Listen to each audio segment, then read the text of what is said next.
Loop के बारे में पढ़ रहे हैं। सपोज करो 5 बार मुझे हेलो वर्ल्ड प्रिंट करना है, तो 5 बार हेलो वर्ल्ड प्रिंट करने के लिए हमें क्या करना पड़ेगा, 5 बार लिखना पड़ेगा, है ना। और इससे क्या हो रहा है, रिपीटेशंस ऑफ कोड हो रही हैं, बार बार कोड को तुम रिपीट कर रहे हो। पाइथन जो है ऑब्जेक्ट ओरिएंटेड प्रोग्रामिंग को सपोर्ट करता है, टॉप लाइन प्रोग्रामिंग को सपोर्ट करता है। प्रोसीजरल और functional programming both are same, there are little difference, मैं उसको बता भी नहीं सकता, तुम समझ भी नहीं पाओगे, ठीक है। तो प्रोसीजरल प्रोग्रामिंग को सपोर्ट करता है ये, ठीक है। और ऑब्जेक्ट ओरिएंटेड प्रोग्रामिंग को सपोर्ट करता है। ऑब्जेक्ट ओरिएंटेड प्रोग्रामिंग का कहना है कि रिडंडेंसी नहीं होनी चाहिए हमारे कोड में, अगर ऐसा हो रहा है तो आप ऑब्जेक्ट ओरिएंटेड प्रोग्रामिंग की बेइज्जती कर रहे हैं। हाँ, ऐसा ही कुछ है, ठीक है। मतलब ऑब्जेक्ट ओरिएंटेड प्रोग्रामिंग को इसलिए बनाया गया था कि कम लाइन के कोड लिखे जाए और ज्यादा हम लोगों को समझा पाए, यानी कि मशीन्स को समझा पाए, इसलिए ऑब्जेक्ट ओरिएंटेड प्रोग्रामिंग को बनाया गया था। और हम उसका खिलाफत कर रहे हैं ऐसा लिख के, ठीक है। तो अगर आपको इससे बचना है बार बार हेलो वर्ल्ड लिखने से, तो आपको क्या करना चाहिए, आपको लूप का इस्तेमाल करना चाहिए, ठीक है। क्या करना चाहिए, लूप का इस्तेमाल करना चाहिए। अब दो तरीके के लूप होते हैं, देखो। बात करते हैं 1972 के सी की। जब 1972 में सी आया था बाय डेनिस रिची, तो उन्होंने 3 तरीके के लूप बनाए थे, for loop, while loop and do while loop. जो पाइथन के डेवलपर थे, गुडो वन रॉसम, उन्होंने देखा कि भाई ज्यादातर लोग फोर लूप का इस्तेमाल कर रहे हैं। मतलब अगर 100 क्वेश्चंस दे दिए जाएं, तो उसमें से 90% जो क्वेश्चंस हैं उसको सॉल्व अगर लूप से किया जाना है, तो उसके लिए फोर लूप का इस्तेमाल किया जा रहा है। 9% के लिए, 9 क्वेश्चन को सॉल्व करने के लिए वाइल लूप का इस्तेमाल किया जा रहा है। और डू वाइल लूप का रेयर कंडीशन में, यानी कि 1% सिनेरियो ऐसा बनेगा जहां पे डू वाइल लूप का इस्तेमाल किया जाएगा। तो गुडो एंड रॉसम पाइथन को बनाते समय ऑब्जेक्टिव उनका ये था कि इंग्लिश टाइप का सिंटेक्स हो, इजी टू अंडरस्टैंड हो और आसान हो। अब आसान प्रोग्रामिंग लैंग्वेज में कैसे हम किसी लैंग्वेज को आसान कहेंगे, टफ कहेंगे, उसको समझते हैं थोड़ा। Let's talk about Java. Java has 90 keywords. ये कीवर्ड्स क्या होते हैं, ओके। एक सिनेरियो देखो, प्रिंट का काम क्या है, कोई भी चीज को प्रिंट करना, जैसे हेलो को प्रिंट करना। अच्छा, इसको अगर मैं 10 दे दूं, तो अब प्रिंट अपना काम करना भूल जाएगा। एरर, नहीं कर रहा ना प्रिंट हेलो वर्ल्ड, नहीं कर रहा, क्योंकि प्रिंट कहाँ यूज हो गया है, वेरिएबल में। ओके, अब देखो, अगर मैं प्रिंट ऐसे ही लिखूं तो 10 आ रहा है। What is this, this is called over riding. Over riding का मतलब जो पुरानी उसकी एक्चुअल प्रॉपर्टी थी, उसको आपने टेम्पररली चेंज कर दिया, है ना। तो ये कीवर्ड था, एक फंक्शन भी एक तरह का कीवर्ड ही होता है। Okay, will talk about it. और क्या कीवर्ड होता है, तो सर हम स्ट्रिंग को कैसे लिखते हैं, डबल कोट में लिखते हैं ना। जैसे मुझे कृष्णा लिखना है तो डबल कोट में लिखना पड़ेगा तब चलेगा, ठीक है।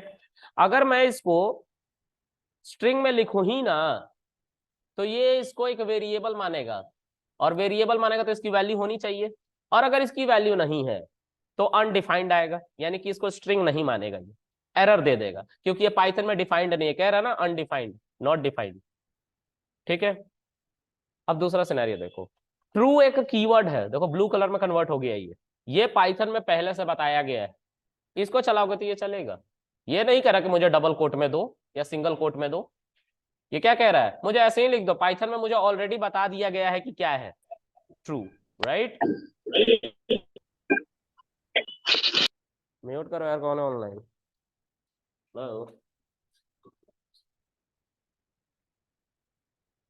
ओके, अब जो है, अभी फिर से प्रिंट की बात करते हैं, तो प्रिंट अभी भी नहीं बदला है, 10 दे रहा है। तो हमने क्या किया, एक्चुअली इसकी प्रॉपर्टी को क्या किया है, ओवरराइड करके रख दिया है। तो ये कीवर्ड्स थे सारे के सारे, पाइथन में कितने कीवर्ड है, तो 33 कीवर्ड्स है, ठीक है। जावा में कितने कीवर्ड्स है, 90 कीवर्ड्स है। तो कोई लैंग्वेज कितना कॉम्प्लेक्स है उसका कीवर्ड ये डिफाइन करता है कि वो कितना कॉम्प्लेक्स है। अगर मैं बोलूं कि पाइथन जो है या जावा जो है 3 time more complex than Python, तो बात गलत नहीं होगी, सही होगी, on the basis of their की रिजर्व कीवर्ड्स, क्योंकि उसमें 90 कीवर्ड्स है। अब 90 कीवर्ड्स है तो 90 कीवर्ड्स को कितने तरीके से इस्तेमाल करा जा सकता है, कॉम्प्लेक्सिटी बढ़ाएगा ना उसकी। पाइथन में कितने कीवर्ड्स है? 33। तो पाइथन कम कॉम्प्लेक्स होगा एज कंपेयर टू जावा। हाँ, तो कीवर्ड के बेसिस पे कोई लैंग्वेज डिफाइन होता है कि वो कॉम्प्लेक्स है कि नहीं है। क्लियर है? हमेशा याद रखना इस बात को। अगर कोई इंसान बोलता है कि ये लैंग्वेज कॉम्प्लेक्स है, ये आसान है, तो सबसे पहले तुम बोलना कि किस बेसिस पे। Think about this. अगर मेरे पास ये 4 ही नंबर है तो इससे कम नंबर, एक सेकेंड, और एक 5 नंबर वाले हमारे कैरेक्टर्स है। अगर मैं बोलूं कि 4 नंबर को, इन चारों नंबर को यूज करके कितने तुम नंबर बना सकते हो, तो मैक्सिमम तुम कितने बना सकते हो? इतने तो बना सकते हो। और इस केस में तुम मैक्सिमम कितने बना सकते हो? तो उससे ज्यादा। तो कहां पे कॉम्बिनेशन हाई है? जहां पे डिजिट्स ज्यादा है वहां पे कॉम्बिनेशन हाई है ना। तो ज्यादा कीवर्ड का मतलब ज्यादा क्रिटिकल कोड। ठीक है, ज्यादा कीवर्ड का मतलब ज्यादा क्रिटिकल कोड, बहुत सारी बातें याद रखनी पड़ती हैं कि अच्छा यहाँ पे ये भी इस्तेमाल कर सकते हैं। समझ में आ रहा है? और जावा इसी कॉम्प्लेक्सिटी को बियर करता है अपने साथ। पाइथन इसीलिए आसान बनाया गया। तो पाइथन में बोला गया कि यार देखो, जब हमें पता है, क्योंकि बनाने वाला बंदा रिसर्च लेवल का खुद ही था, ठीक है, वो लैंग्वेज इसीलिए बना के बैठा इंसान कि कॉम्प्लेक्सिटी हो रही थी डेवलपर्स को, और उसके बारे में कोई नहीं सोच रहा था। डेवलपर सबके बारे में सोच रहा है और डेवलपर्स के बारे में ही कोई नहीं सोच रहा है। तो पहली बार एक रिसर्च लेवल का बंदा आया जिसने बोला मैं पाइथन जैसा लैंग्वेज बनाऊंगा जिससे हर तरह का काम किया जा सके। शुरू में नेटवर्किंग रिलेटेड सॉफ्टवेयर बनाने के लिए बनाया गया था पाइथन लैंग्वेज, क्योंकि CWI नेटवर्किंग रिलेटेड सॉफ्टवेयर बनाती थी। ठीक है, CWI में ही गुडो वैन रोसम काम करते थे, तो उनको इस कॉम्प्लेक्सिटी के बारे में बहुत अच्छे से पता था और वो यूज भी कर चुके थे बहुत सारी लैंग्वेज। उसमें से ABC प्रोग्रामिंग लैंग्वेज भी थी जो CWI में इस्तेमाल की जा रही थी, वो कॉम्प्लेक्स थी। तो गुडो एंड रोसम ने बोला कि ये कॉम्प्लेक्सिटी इसलिए है क्योंकि कीवर्ड्स ज्यादा है, तो क्यों नहीं कीवर्ड्स को इंग्लिश टाइप के कोड में कन्वर्ट कर दिया जाए। जैसे प्रिंट करना है तो प्रिंट, इनपुट लेना है तो इनपुट, है ना, ऐसे कीवर्ड्स में।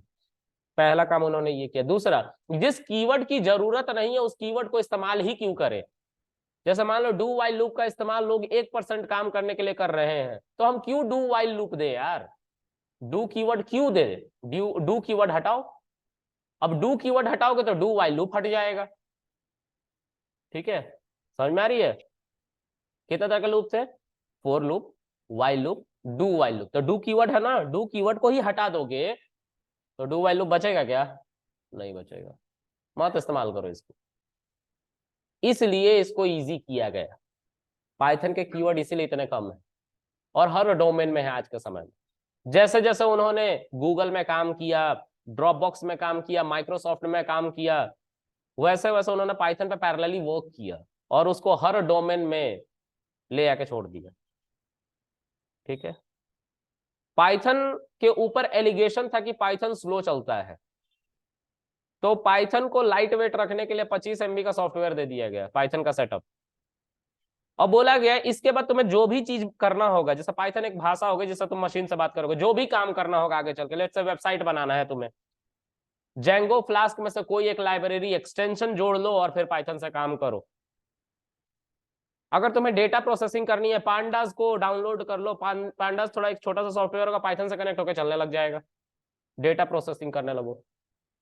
ठीक है, स्क्रिप्टिंग करनी है, स्क्रिप्टिंग के लिए पाइथन खुद ही अवेलेबल है। जो भी स्क्रिप्टिंग के लिए सॉफ्टवेयर चाहिए, जैसे एनमैप वगैरह होता है, उसको आप डाउनलोड करो और एनमैप यूज करो।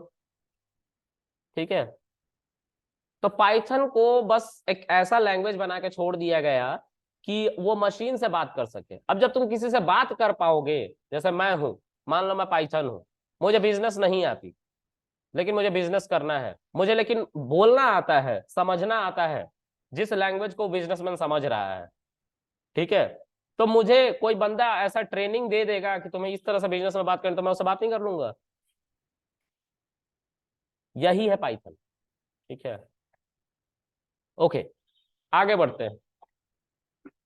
तो कीवर्ड्स जो होता है, ये प्रिंट फंक्शन जो था ये कुछ और काम करने लग गया। तो एक तरीका तो ये है कि आप पूरे फाइल को बंद करके फिर से रीस्टार्ट करो तो ये ठीक हो जाएगा।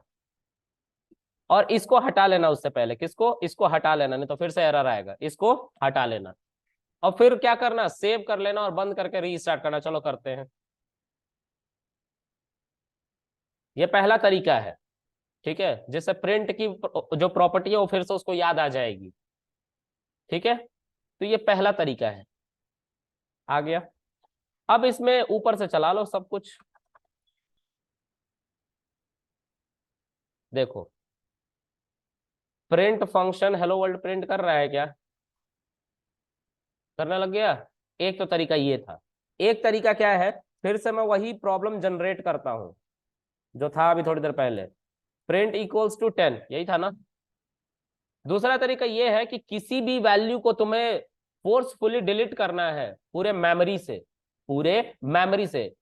तो तुम्हें डेल कीवर्ड, डेल का फुल फॉर्म होता है डिलीट, डेल कीवर्ड के बाद उस कीवर्ड को लिख दो, तो उसकी बाय डिफॉल्ट प्रॉपर्टी फिर से चलने लग जाएगी। देखो चल रहा है ना। तो दो तरीके हैं इसके। तो रिजर्व कीवर्ड को सर, कभी भी, हाँ जी मैम बताइए। इफ एल्स हो गया क्या? क्या, क्योंकि अब अपने लास्ट क्लास जब मैंने ली थी ना, 1-2 दिन पहले, तो ऑपरेटर्स करवा रहे थे हाँ आप। तो इफ एल्स हो गया है कल। कल कल में खत्म हो गया। हाँ कल कल में खत्म हो गया भाई। ठीक है। हाँ ठीक है चलो।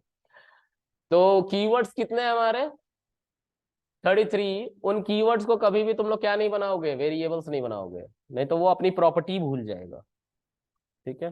कास्टिंग तुम लोगों ने सीखा है ना। इंट की मदद से अगर मैं 10.99 को फ्लोट बना, इंटीजर बनाने लग जाए जो कि फ्लोट वैल्यू है, तो इंट में कन्वर्ट हो जाएगा ना। अब देखो, इंट इज इक्वल टू 20 मान लो थोड़ी देर के लिए। अब देखो, इंट पैरेंथेसिस से 10.99 को मैं किस में कन्वर्ट करने जा रहा था, इंट में। लेकिन हुआ क्या, इंट में कन्वर्ट ये, क्योंकि ये अपनी प्रॉपर्टी अब भूल चुका है। क्या अब ये बताता है 20। तो इसको मेमोरी से अगर तुम्हें हटाना है, परमानेंटली डिलीट करना, तो क्या लिखोगे, डेल इंट। और फिर से इसको अगर तुम चलाओगे तो देखो काम करने लग गया। तो कभी भी रिजर्व कीवर्ड को वेरिएबल मत बनाना, याद रखना हमेशा, ठीक है। ओके। लोग कहते हैं कि एरर आता है, एरर नहीं आता। किसी भी रिजर्व कीवर्ड को तुम अगर वेरिएबल कोई वैल्यू दे देते हो, जैसा अभी मैं दे रहा था, इंट इज इक्वल टू 10, तो वो एरर नहीं देता। वो क्या नहीं देता, देखो, int is equal to 10 error दे रहा है क्या मुझे। लोग कहते हैं कि रिजर्व कीवर्ड को वेरिएबल बनाएंगे तो क्या होगा, तो बंदे कह देते सर एरर देगा। मैं कह रहा हूं एरर नहीं देगा, मैं कह रहा हूं वो चल जाएगा। एरर कब देगा उसकी बात करेंगे, ये बहुत अच्छे से बताना होता है इन सब चीजों को। मेक योर पॉइंट क्लियर कि तुम क्या बोल रहे हो। अगर एरर देगा तो वो बंदा पूछ देगा कब एरर देगा, अब तुम कंफ्यूज हो जाओगे कि कब एरर देगा, सर बनाते समय ही एरर देगा, तुम तो यही बोलने वाले हो। तो नहीं, उस सिनेरियो में ये बोलना है सर जब उसका अपना रोल प्ले करना होगा उसको तब एरर देगा। और उसका अपना रोल क्या है, इंट का, किसी भी वैल्यू को किसमें कन्वर्ट करना, इंटीजर में, तब वो एरर देगा। इसलिए रिजर्व कीवर्ड को कभी हम क्या नहीं बनाते हैं, वेरिएबल नहीं बनाते, ठीक है। तो make your point clear, okay. सामने वाले को समझ में आना चाहिए कि तुम क्या बोल रहे हो, है ना। कुछ भी नहीं बोल रहा है ना। एक तो तुम बोलते भी हो इंटरव्यू में धीरे धीरे, जैसे मैं पूछता हूँ तुमसे, बोल्ड बोल ही नहीं पाते, पता नहीं क्यों। चलो खैर, याद रखना ये सब पॉइंट्स हैं, चीजों को क्लियर करके रखा करो बिल्कुल। इसको मैं डिलीट मार देता हूँ, नहीं तो फिर से चलाऊंगा इसको ना, दिक्कत हो जाएगी। ठीक है, चलने लग गया। ओके, अब लूप की बात करते हैं। तो लूप को चलाने के लिए, अभी ये सारी बातें जो मैंने बताई हैं, ये कीवर्ड को कम करने के लिए जो यूज किया गया उसके बारे में बताया, यानी कि डू वाइल लूप से शुरू हुआ, यानी कि डू से शुरू हुआ, डू को हटाना था। तो उसी तरह से कीवर्ड हमारे कम हुआ, हमारी लैंग्वेज जो पाइथन है वो इजी हो गई। ठीक है। अच्छा, तो सर पाइथन में कितने लूप बचे? For loop and while loop. अब इन दोनों में से पहले कौन आया? तो सर वाइल लूप पहले आया। ठीक है, वाइल लूप पहले आया। तो हम पहले फॉर लूप को पढ़ेंगे। क्यों पढ़ेंगे? फॉर लूप आसान है इसलिए फॉर लूप को पढ़ेंगे। एक बार आदत पड़ जाएगी वाइल लूप भी समझ में आ जाएगा। ठीक है, चलो देखते हैं। तो यहाँ पे हम फॉर लूप को पढ़ने जा रहे हैं। फॉर लूप में ये सारे पॉइंट्स हैं जो हमें पढ़ने हैं। प्रॉब्लम्स को फिर से देखो, वही प्रॉब्लम हमारी हेलो वर्ल्ड वाली 10 बार। ठीक है, प्रिंट करना था, ये हमारी प्रॉब्लम थी जहां से सब कुछ जनरेट हुआ। इसको यहाँ पर रखे, चलाया, चल गया। देखो पाइथन का इंटरप्रेटर जो होता है ना, वो लाइन बाय लाइन कोड को रीड करता है और बाइनरी में कन्वर्ट करते रहता है। ठीक है, तो सब कन्वर्जन में कुछ ना कुछ टाइम तो लगा होगा ना। हम मान के चलते हैं कि एक एक सेकंड का टाइम लगा, ये बहुत ज्यादा टाइम है, हम मान के चल रहे हैं एक एक सेकंड का टाइम लगा। तो कितना टाइम लगेगा पूरा कोड को रीड करने में? 5 सेकंड। अच्छा, एक और देखो,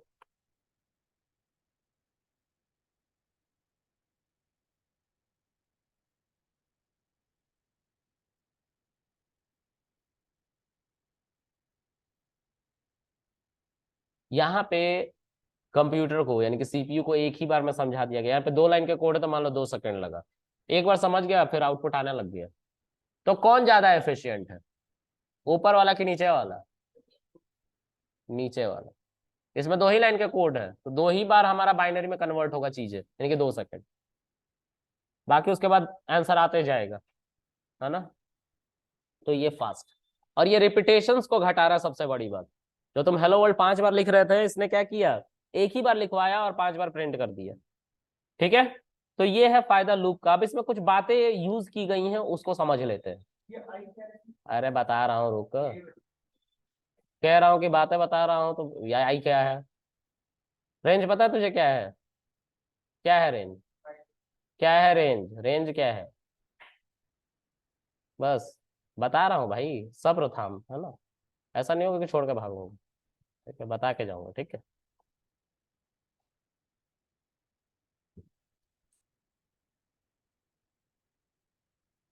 अपने दिन भूल जाते हैं हम लोग। हाँ, अपने दिन भूल जाते हैं हम लोग। मैंने भी पूछा था ऐसे ही कुछ। कोई बात। तू क्यों कह रहा है कोई नहीं होता है? मुझे कहना चाहिए तुझे भाई, कोई नहीं होता है। मुझे ही तो कह रहा है ना, वही तो मैं भी कह रहा हूँ।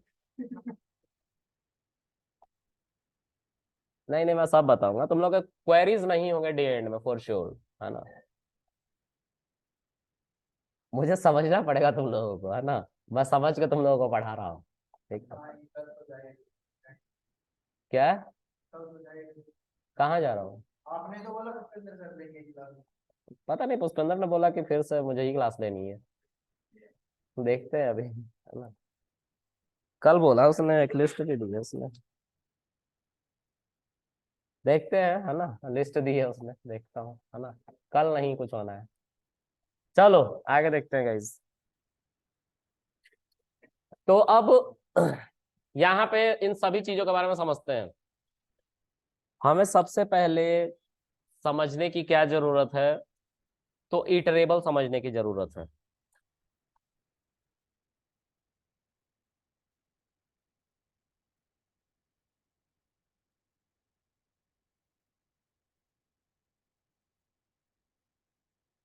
ये 3 चीजें समझने की जरूरत है, तीनों के नाम एक जैसे। एक वीडियो देख रहा था बैठ के मैं, 6 घंटे का लेक्चर था। डे एंड में मुझे एक ही चीज समझ में आया, यही तीनों पे 3 घंटे का लेक्चर, सॉरी 6 घंटे का लेक्चर था, है ना। मुझे डे एंड में एक ही चीज समझ में आया। इटरेट जो है, इटरेशन करता है इटरेबल के ऊपर। बस इतना ही समझ में आया डे एंड में। क्या समझ में आया? इटरेट जो है, इटरेशन करता है इटरेबल के ऊपर। इतना ही डेट में समझ में, मैंने बोला 6 घंटे में बेकार का दिमाग खराब कर दिया इसने। अब ये क्या है, ध्यान से समझो। आई इज इटरेट, आई क्या कर रहा है, इटरेट, आई को ही इटरेट कह रहे हैं। ये इटरेबल के ऊपर, यानी कि इस लूप के ऊपर, लूप को इटरेबल कहते हैं, सॉरी इटरेबल इस रेंज को कहते हैं, इटरेबल के ऊपर क्या कर रहा है, इटरेशन कर रहा है। मतलब इस कोड को बार बार चला रहा है, इस पूरे इटरेशन इटरेशन को अंजाम दे रहा है, बार बार बार बार बार बार करने को इटरेशन कहते हैं, आई को इटरेट कहते हैं। लूप को लूप को इटरेशन के लिए बनाया गया है, और इसमें जो रेंज है वो इटरेबल है। ठीक है, आई जो है इटरेट है, लूप को इटरेशन करने के लिए बनाया गया है, और ये क्या है, इटरेबल है। ठीक है, समझते हैं इसको क्या होता है ये, है ना। उल्टा लिखा है, उल्टा ही पढ़ना, ठीक है। इटरेट होता है इटरेशन की मदद से इटरेबल के ऊपर। ठीक है, पहले इटरेबल को समझते हैं। ठीक है, एक छोटा सा स्टेटमेंट यहाँ पे लिखता हूँ।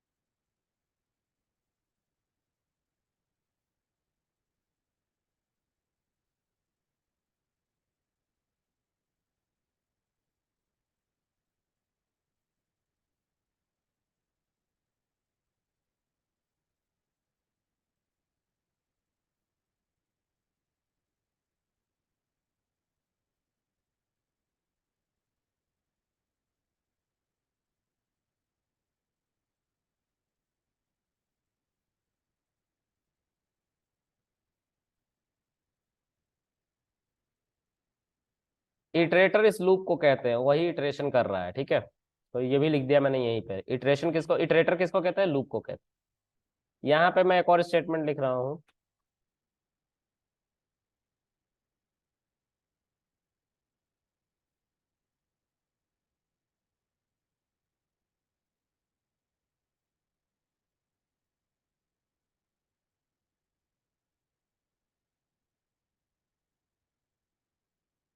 इटरेटर, ठीक है।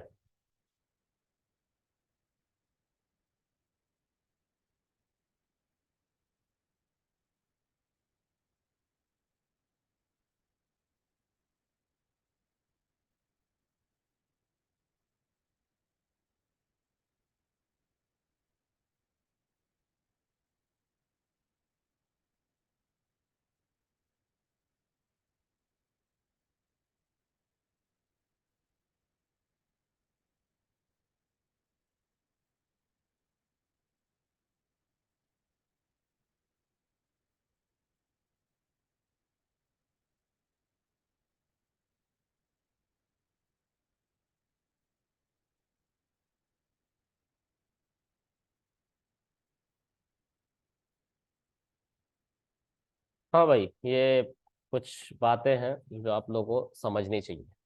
ठीक है, इटरेबल समझो पहले क्या होता है। मैंने लिखा है डेटा टाइप और कोई क्लास, ठीक है, जो अपने अंदर ये ऐसा मेथड रखे, underscore underscore hitter underscore underscore parenthesis. ठीक है, तो उसको क्या कहेंगे, इटरेबल कहेंगे। ठीक है, क्या कहेंगे, इटरेबल कहेंगे। मतलब क्या है इटरेबल का यार, तो will take an example. Same इसी चीज को मैं लिखता हूं, लेकिन रेंज की जगह पे मैं कुछ और लिखने जा रहा हूं। रेंज की जगह पे मैं एक लिस्ट बना देता हूं यहाँ पे, और यहाँ पे मैं कुछ वैल्यूज लिख देता हूँ ऐसे ही सिंप्लिसिटी पर्पज के लिए, 1 2 3 4 5। ठीक है, कितनी बार 1 2 3 4 5, कितने एलिमेंट है इस लिस्ट के अंदर, और कितनी बार ये हेलो वर्ल्ड प्रिंट हुआ है। अच्छा, एक चीज और देखो, सर इसमें कुछ एलिमेंट बढ़ा दे अगर, तो फिर क्या हमारा इटरेशन बढ़ जाएगा। हमने बोला हाँ। कितने बार हुआ अब, 6 बार, क्योंकि 6 एलिमेंट थे इसके अंदर। अच्छा, कुछ और एलिमेंट बढ़ाए तो सर, कुछ और एलिमेंट बढ़ा दे तो बार बार बढ़ रहा है एक एक वैल्यू। मतलब हमारा जो लूप है वो कितनी बार चल रहा है, जितनी बार इसके अंदर वैल्यूज है। ठीक है, तो उतनी बार चल रहा है।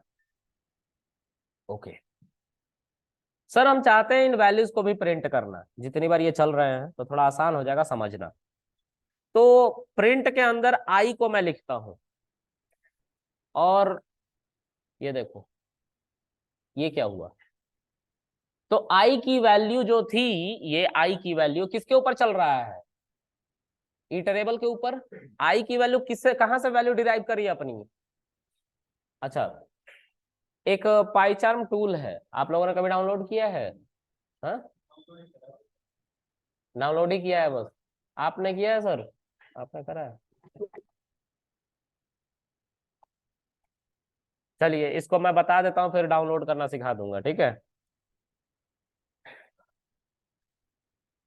देख के समझना आसान होता है अक्सर।